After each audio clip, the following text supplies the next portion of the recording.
very passionate. It's the flower of Scotland, and it tells a story of Robert the Bruce's famous victory at the Battle of Bannockburn. Oh, flower of Scotland, when will we see your like again? And it's the only national anthem in the world that makes provision for people with Tourette's, which is also quite nice. In the chorus, and stood against them, against who? Proud Edward's army, bastards! And send them homeward, fuck off! Just like again. Oh, was that me? Did I?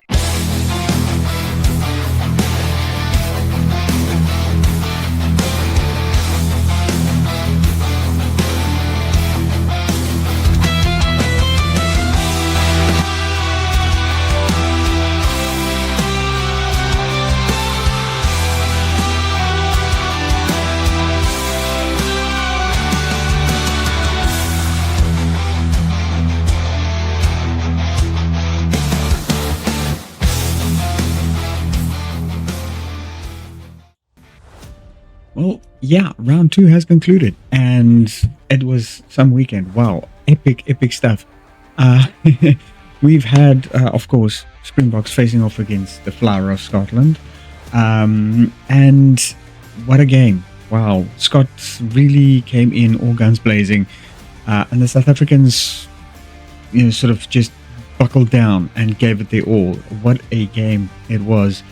Also, not a full-strength South African side, pretty much the B team that take them on, but some serious power and gameplay in that team.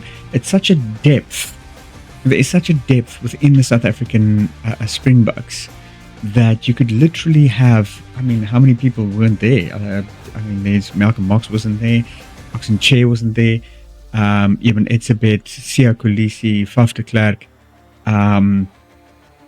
Damien Willems, I think, was there. Sasha Feinberg was not there. Andre Pollard was there.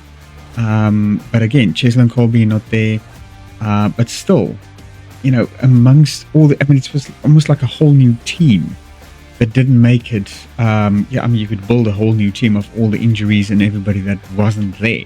And still, the South African side displayed such courage, such depth and strength that honestly... very few teams can actually display like that.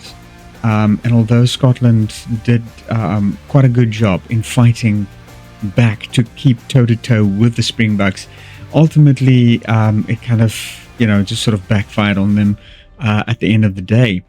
What a game. The strength, of Boan Venter as from the restart, he's lifting up Kobus Wiese. Kobus Wiese is not a small guy. Standing 6 feet plus, over probably about 100 and odd kilograms. He kept him, lifted him up, kept him up there as he kind of flips backwards, and then to counteract that, Boan Venter starts running with the man, holding him straight up, and he starts running with him. That's just something that you don't see. And as he puts him down, if Kobus Wiese just has this sort of, running motion as he touches the ground, and there he goes, beating about 3 or 4 defenders himself as he just makes that massive line break, which in a kind of way is a good kind of tactic to use, because nobody can actually tackle you while in that position. It's unless they risk a yellow card there, but yeah, it was a much more solid game. Few calls that I didn't quite agree with from the referee, but minor infractions. Kind of Scott's tackling players off the ball, knocking ball on, that kind of thing that wasn't seen.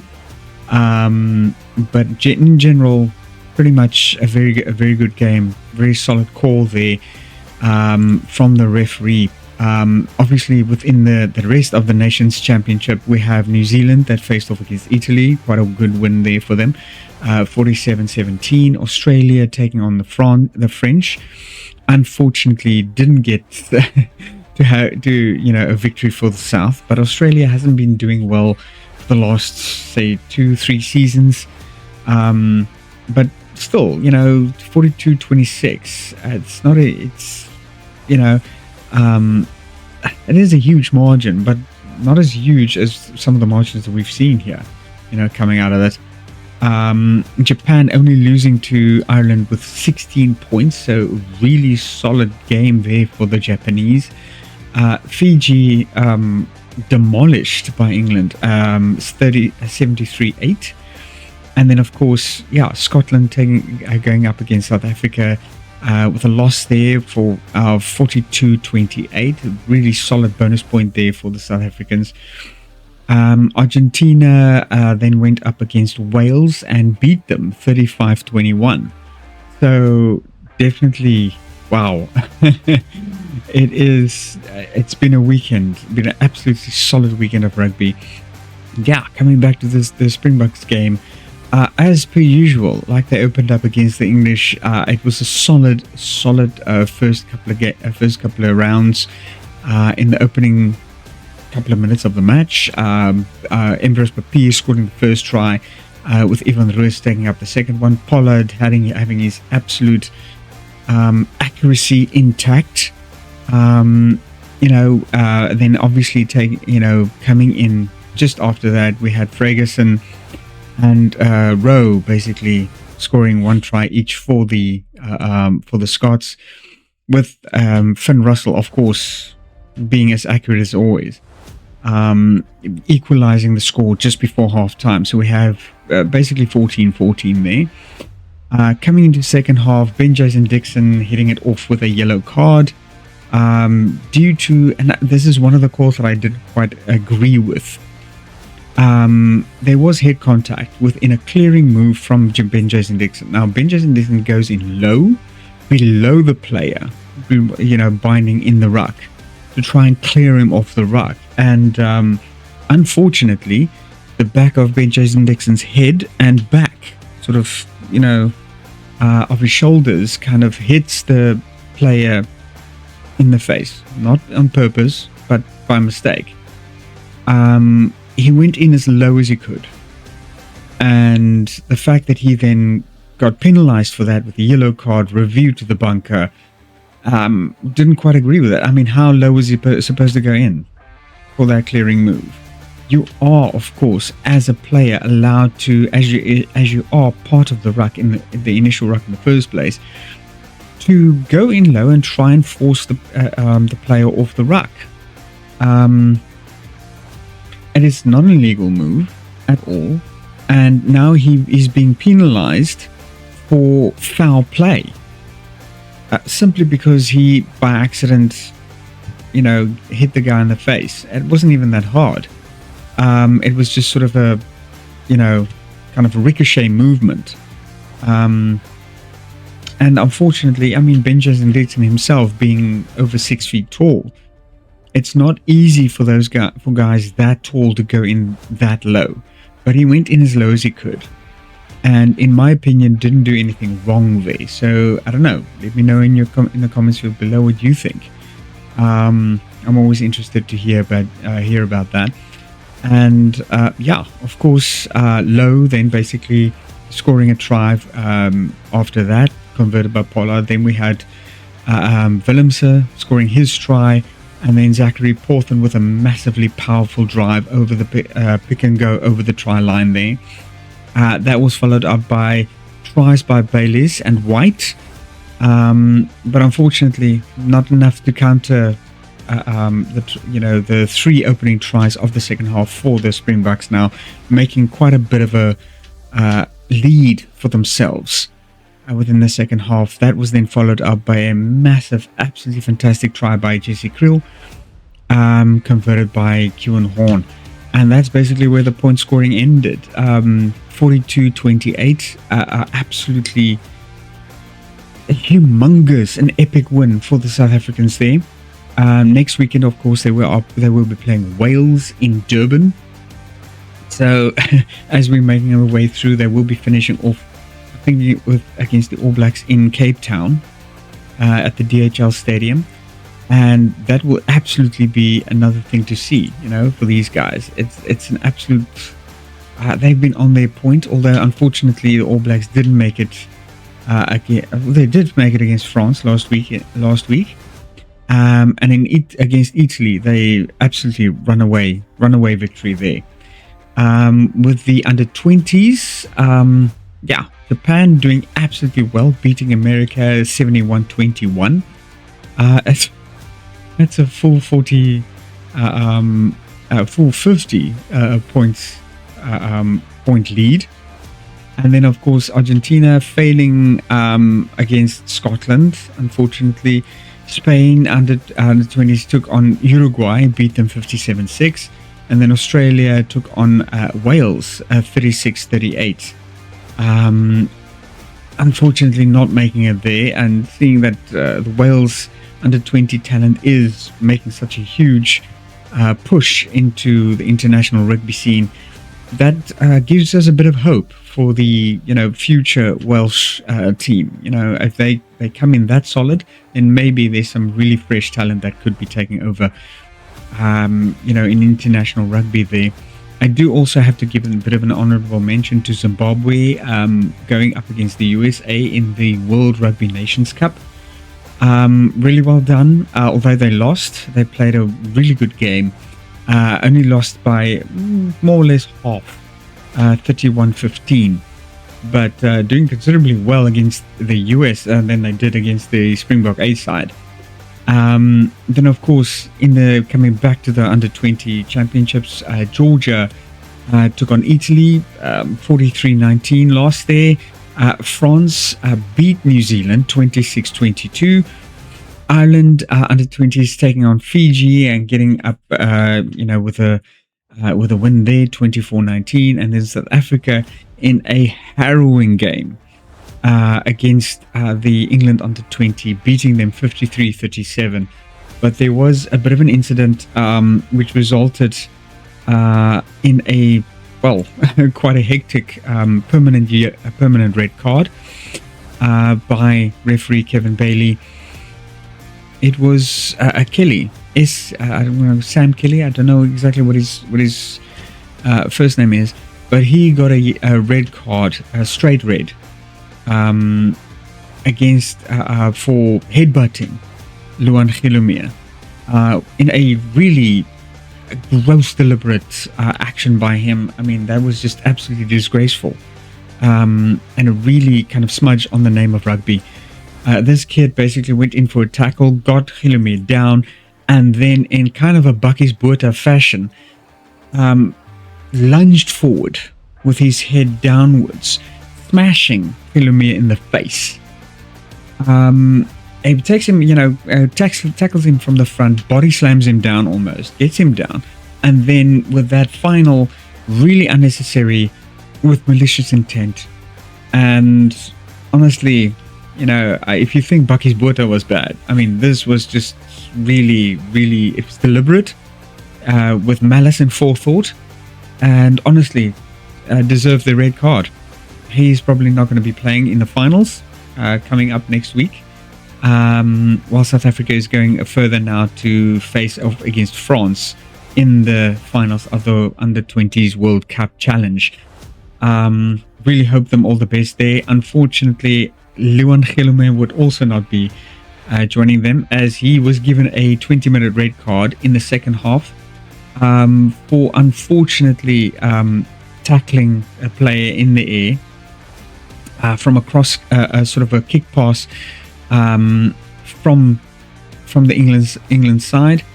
He went in to try and obviously retrieve the ball, but not keeping awareness of where the English player was. He barely left the ground in an attempted jump to try and retrieve the ball. The referee then concluded that he, quite rightfully so, didn't have any reasonable chance to actually retrieve the ball in the air. And in a massive clash, nearly, tipped the English player arse overhead. Nearly he came down sort of upside down, and unfortunately for him, came down on one of his shoulders. Did manage to put his elbow out. Unfortunately for Luan, that hit him in the back of the head. So he was kind of dazed as well from that on the ground, but luckily no serious injury to the English player, because that could have been some serious injuries right over there, especially coming down. If he came down on the neck, that would have been some serious action there.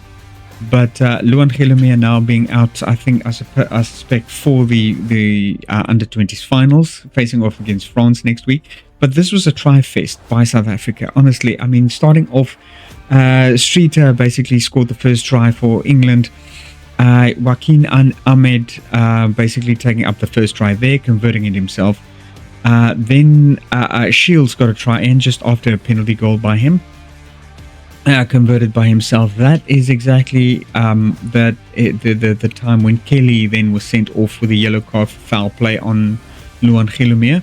Rasivanga then scored the final try of the first half for South Africa in a massive run there by them. And coming in from the halftime break, it was just a try fest. I mean, South Africa just kind of off of Rasivanga's try just smelled blood. Came in, Rasivanga got his try, then Marke got his try. Marke again scoring 2 tries in a row, back to back. Rasivanga then scoring his hat trick directly after that. I mean, Ahmed's boot just didn't stand still for 1 second, it seemed. Wellman did manage to sneak in a bit of quite a fantastic try for them with a massive pick and drive, which I don't think the South African defenders did quite expect, because I think he went in for a bit, saw the gap, went for a dummy, and then straight through, which in a fantastic carry on that into the goal box. Cannon then basically scored another fantastic try. Ahmed converting that one with a penalty goal shortly after. And then just after Gelumia received his 20-minute red card, it was first basically yellow, then upgraded to 20-minute red after that. And then just shortly after that, Williams basically got his try in, converted by Shields, and then another try by Shields to kind of top it all off right there. Unfortunately, quite a valiant effort by the English, not enough though to secure them a victory within the semi-finals here on the Under-20 World Cup. With that, guys, we are walking on to the fixtures for next week. Like I said, we are facing off against Wales in Durban for the Nations Championship Challenge.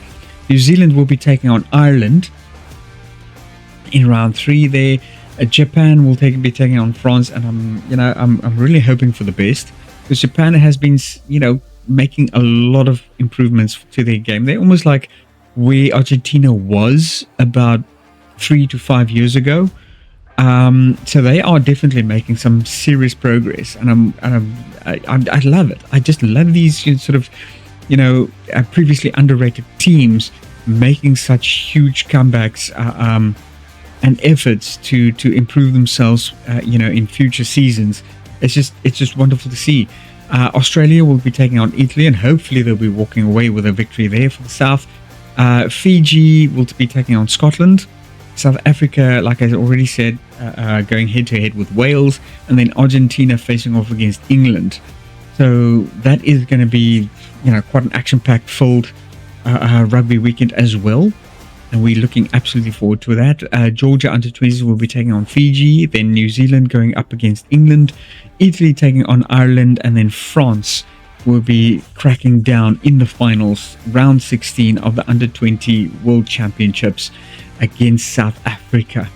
That's going to be a game to watch. Honestly, I mean, these Under-20 Springboks have been on fire. I showed you in this previous game, they have been really monsters and powerful players in this season around. So we're hoping they'll be clinching 2 World Cup victories back to back, as they did last year against New Zealand, managing to walk away with a victory there. So it'll be absolutely fantastic to see it. We also having some Currie Cup matches coming up. The Pumas facing off against the Sharks 15, and then Western Province taking on the Griquas. in round 1 of the Currie Cup. So that is something to absolutely look forward to.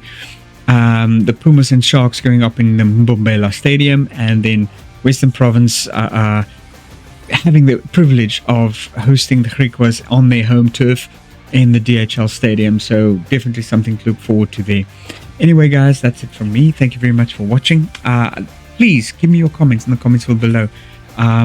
Also, before I go, just some honestly sad news. I'm afraid we have the unfortunate previous World Cup winner of the under 20 Springboks, Makwadeni, that has been playing currently in a club in France. He was unfortunately suffered a heart attack in a practice session, for the French club, in preparation for, I suppose, a big club game, and yeah, just Lukodo Makwadeni just collapsing on the practice field, being basically rushed to hospital, unfortunately declared deceased. Our hearts go out to his family and friends and loved ones here in South Africa. Having to lose their loved one, in a foreign country as well. It cannot be something. It must hurt, honestly. A lot of emotions probably for that family there, and our hearts go out to them. Our thoughts and being with them. I hope them for the best. And a safe trip or safe final trip for Makwadeni back to South Africa, so his family could lay him to rest here. Really, a massively sad event that happened there. So we honestly, all the best for his family, and our hearts and minds go out to them in this really dark and sad times for them. But yeah, that's it from me, guys. Thank you very much for watching. I will obviously cover the Welsh game coming up shortly, and giving you my opinions there. But such a absolutely brilliant bit of rugby entertainment we've had so far within this International Nations Challenge Cup. It's just some of the best rugby I've seen in a long time being played there. Both from South Africa, New Zealand, France, England and Scotland. Honestly, some of the best games and fantastic entertainment within rugby. So without any further ado, I'll bid you all farewell. Take care of your loved ones and yourselves. I'll be seeing you guys in the next video. Peace out.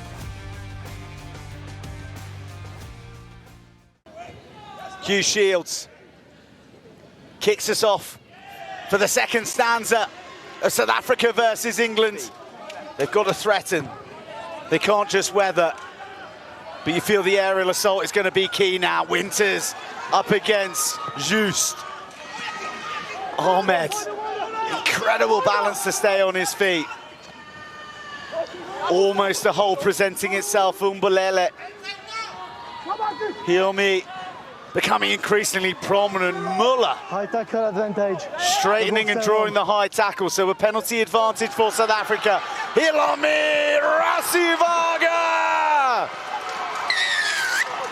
Scintillating from the junior box. And Rasivaga has a double. And South Africa lay down a marker within minutes of the restart.